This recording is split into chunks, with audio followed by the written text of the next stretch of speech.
तीन दोस्तों ने मिलकर एक सपना देखा, यूपीएससी क्लियर करने का। लेकिन जब टिकट सिर्फ एक था तो क्या हुआ? जिसे टिकट मिला, क्या वह मंजिल तक पहुंचे पाया? लेकिन जिस तरह पहुंचा, यह जानकर आप रो पड़ोगे। प्रतापगढ़ के धरियावाद क्षेत्र में छोर पर बचा एक छोटा सा गांव था, मांडवी। यहाँ की गलियां कच्ची थी, लेकिन सपने पक्के थे। उसी गांव में तीन दोस्त रहा करते थे, ईश्वर, शंकर और सूरज। एक ही स्कूल में पढ़ते, एक ही बेंच पर बैठते और तीनों एक ही सपना देखते, यूपीएससी क्लियर करने का। ईश्वर का परिवार दिन रात खेतों में काम करता था। पिताजी सुबह 5 बजे बेल लेकर खेतों में निकल जाता और माँ घर का काम करती थी। ईश्वर अपनी पुरानी किताबें अखबारों में लपेटकर स्कूल जाता। लेकिन उसका जुनून ऐसा था कि फटी हुई कॉपी पर वह आईएएस का सपना देखता था। वही और शंकर के पिता मुंबई में मजदूरी का काम करते थे। घर की हालत इतनी बुरी नहीं थी, लेकिन शहर की कोचिंग अफोर्ड नहीं कर सकते थे। शंकर पढ़ाई में तेज था, लेकिन उसे अक्सर लगता, क्या यह सब मेरे बस का है? सूरज के पिताजी एक अच्छे कारीगर थे, जिसके कारण उसके पास पैसों की कमी नहीं थी।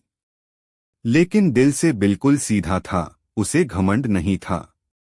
और ईश्वर और शंकर के साथ उतनी ही मेहनत की जितनी कोई साधारण लड़का करता था। तीन दोस्त की मिसालें दी जाती थी। 10वीं की परीक्षा पास करते ही गांव में हलचल मच गई। तीनों दोस्तों ने अच्छे नंबर लाए थे। लेकिन अब अगला पड़ाव था कोटा, जहां अच्छे कोचिंग में कॉलेज थे। पर सवाल था पैसों का। ईश्वर के पिता ने अपनी एक गाय बेच दी ताकि उसका दाखिला कोटा के अंदर कॉलेज में हो सके। शंकर की मां ने अपने सारे गहने गिरवी रख दिए। सूरज को तो पैसे की जरूरत नहीं थी, क्योंकि उसका पिता कारीगर था। लेकिन उसने कहा, मैं अपने दोस्तों के बिना नहीं जाऊंगा। हम तीनों साथ चलेंगे, नहीं तो कोई नहीं जाएगा। तीनों कोटा पहुंचे। एक छोटे से कमरे में 3 चटाइयां बिछी। दीवारों पर 3 बड़े मोटिवेशनल नोट्स टांग दिए। और फिर शुरू हुआ असली संघर्ष। कोटा में जिंदगी जीना आसान नहीं। ईश्वर दिन में कोचिंग करता और रात में होटल में बर्तन धोता। शंकर बच्चों को ट्यूशन पढ़ाता और फिर खुद की पढ़ाई करता था। सूरज को पैसों की चिंता नहीं थी, लेकिन वहां अपने दोस्तों से ज्यादा खर्च नहीं करता था। एक दिन शंकर ने थक हार कर कहा, शायद यह रास्ता हमारे लिए नहीं है कि भगवान अमीरों को ही चुनता है। तब ईश्वर ने कहा, भगवान नहीं सुनता। हम खुद तय करते हैं कि किस मंजिल के लायक है। उन तीनों के बीच में एक वादा हुआ, जब यूपीएससी का फॉर्म निकलेगा, हम तीनों साथ बैठेंगे, साथ भरेंगे, और अगर सीट एक हो तो सबसे ज्यादा तैयारी करेगा वही जाएगा। तीनों ने मेहनत की हदें पार कर दी। लेकिन जब यूपीएससी का फॉर्म भरने का आखिरी दिन आया, तब एक दुखद सच्चाई सामने आई। पैसों की तंगी और सिस्टम की गड़बड़ियों के कारण सिर्फ एक ही टिकट मिल सका, दिल्ली की कोचिंग के लिए। तीनों सूट थे। टिकट शंकर के हाथ में थी, लेकिन उसने कहा, मैं नहीं जाऊंगा। तुम में से कोई एक जाओ। सूरज ने कहा, मैं नहीं जाऊंगा। ईश्वर, तेरा रिजल्ट सबसे अच्छा रहा है, तू जा। लेकिन ईश्वर वह टिकट फाड़ने ही वाला था कि शंकर ने उसे रोक लिया और बोला, ईश्वर, तेरा सपना ही हमारा सपना है। अगर तू जाएगा तो समझो हम तीनों गए। ईश्वर चला गया था, लेकिन उनसे एक वादा किया, अगर मुझे सफलता मिली तो मैं लौटकर सबसे पहले अपने इन दोनों दोस्तों के लिए कुछ करूंगा। ईश्वर दिल्ली आ चुका था। भीड़, शोर, प्रतियोगिता, सब कुछ नया और भारी था।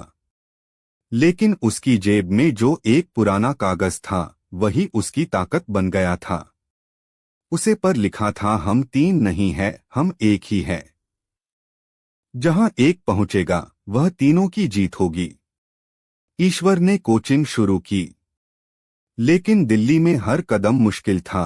हर एक दूसरे से टकरा रहे थे। कोचिंग में पढ़ाई आसान नहीं थी। टॉपिक समझना, नोट्स बनाना, फिर खुद से सवाल पूछना। कभी कभी ईश्वर थक-हार कर रोने लगता, लेकिन वह जब भी हिम्मत नहीं हारता।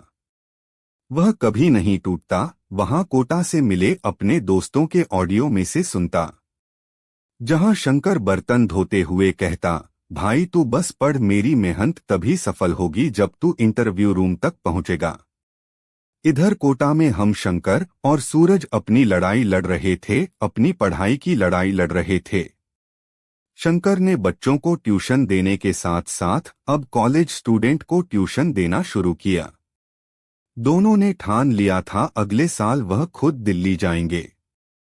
कभी कभी पेट की भूख, नींद की कमी और थकान इतनी बढ़ जाती थी। तब शंकर कहता था, हम जैसे लोग क्या वाकई इस सिस्टम को बदल सकते हैं? तब सूरज ने जवाब दिया, अगर हम हार मान लेंगे तो गांव के बच्चों को कौन उम्मीद देगा? दोनों अपने संघर्ष को तपस्या मान चुके थे। ईश्वर ने यूपीएससी का पहला एग्जाम दिया। प्रीलिम्स का पेपर देकर वह हड़बड़ा गया। सवाल कठिन पर जितना सोचा था उसने ज्यादा आउट ऑफ सिलेबस लग रहा था। रात को फोन आया और शंकर ने पूछा, पेपर कैसा गया? ईश्वर बोला, शायद कट ऑफ के पास हूं लेकिन पक्का नहीं। कुछ दिन बाद रिजल्ट आया। ईश्वर प्रीलिम्स में 5 हो गया। दोस्तों ने कोटा में मिठाई बांटी, लेकिन सूरज ने सिर्फ एक वाक्य कहा, भाई अभी तो बस शुरुआत है, मेंस और इंटरव्यू बाकी है। मेंस की तैयारी आसान नहीं थी। ईश्वर दिन में 101 घंटे पढ़ाई, उत्तर लेखन, टाइम मैनेजमेंट सब कुछ किया। लेकिन ईश्वर के पिता की तबीयत खराब हो गई। घर लौटना जरूरी था, बहुत प्यार हो चुका था वापसी के लिए। ताबिश सूरज और शंकर कोटा से दिल्ली आ गए अचानक बिना बताए। उन्होंने ईश्वर से कहा, तू सिर्फ पढ़ाई कर, तुम्हारे घर पर अब हम दोनों रहेंगे। शंकर दिल्ली में अस्पताल के पास रुक गया, ईश्वर के पिताजी की देखभाल करने के लिए। सूरज ने उसके लिए पिछले वर्षों के पेपर और मॉडल आंसर तैयार किए और ईश्वर मेंस दे सका पूरे फोकस और समर्पण से। कुछ महीने बाद जब रिजल्ट आया था, तब ईश्वर का रिजल्ट ऑल इंडिया रैंक 11 था। गांव में ढोल बजाए गए। लोग कहने लगे, एक एक किसान का बेटा आईएएस बन गया। लेकिन ईश्वर मंच पर गया और कहा, मैं अकेला नहीं हूं, मेरे साथ 2 और आईएएस है, सूरज और शंकर। उन्होंने किताबें नहीं पढ़ी, लेकिन मेरी जिंदगी की सबसे बड़ी शिक्षा वही थे। अगर वे न होते मैं कभी अपनी सफल नहीं होता। गांव के लोग रो पड़े। 1 साल बाद ईश्वर अब ट्रेनिंग में था, लेकिन उसने अपने गांव में एक कोचिंग सेंटर खोला। कोचिंग सेंटर का नाम दिया 3 दोस्तों का पाठशाला। शंकर अब इसी पाठशाला में गरीब बच्चों को पढ़ता है। सूरत में 2 साल बाद यूपीएससी निकाल लिया। ऑल इंडिया रैंक 97 लाकर तीनों अब अलग अलग पोस्टिंग में जा चुके थे। लेकिन महीने में एक बार गांव जरूर आते हैं, जहां उनकी पहली क्लास शुरू हुई थी। उसी पेड़ के नीचे अब गांव के सैकड़ों बच्चे बैठकर सपना देखते हैं। सपने अकेले नहीं देखे जाते हैं, तो सपना दोस्तों के साथ बनता है, वही सच्चा और सबसे बड़ा होता है। यह कहानी आपको दोस्ती पर गर्व करना सिखाती है।